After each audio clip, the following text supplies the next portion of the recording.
Cult classic గా love స్టోరీగా తెరకెక్కిన సీతారామం చిత్రానికి ప్రేక్షకులు బ్రహ్మరథం పడుతున్నారు. విడుదలైన తొలి రోజు కంటే రెండో రోజు, అంతకంటే మూడో రోజు కలెక్షన్స్ గ్రాఫ్ పెరగటం ఈ చిత్ర ఘన విజయానికి సూచిక.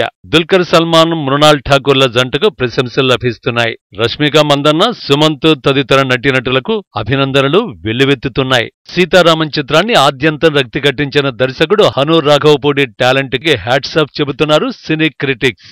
ఈ నేపథ్యంలో రాధేశ్యామ్ దర్శకుడు రాధాకృష్ణ కుమార్ ని తెగ ట్రోల్ చేస్తున్నారు నెటిజన్లు.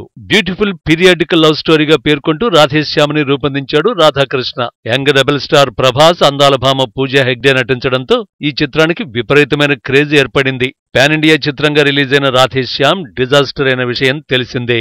అందుకు డైరెక్టర్ రాధాకృష్ణని బాధ్యుణ్ణి చేస్తూ సోషల్ మీడియాలో ట్రోల్ చేశారు ప్రభాస్ ఫ్యాన్స్. మళ్లీ ఇప్పుడు సీతారామన్ సక్సెస్ తో మరోసారి రాధాకృష్ణని ట్రోల్ చేస్తున్నారు. బడ్జెట్, స్టార్ కాస్ట్ ఉంటే చాలదు, కంటెంట్ బావుండాలని రాధాకృష్ణని ట్యాగ్ చేస్తున్నారు. భారీ సెట్లు, గ్రౌండ్ విజువల్స్ ఉన్నప్పటికీ ఫీల్ లేని స్టోరీ రాధేశ్యామ్ కి ఓ అందమైన ప్రేమానుభూతిని పంచిన సీతారామం గుణపాఠం చెప్పిందని కామెంట్ చేస్తున్నారు.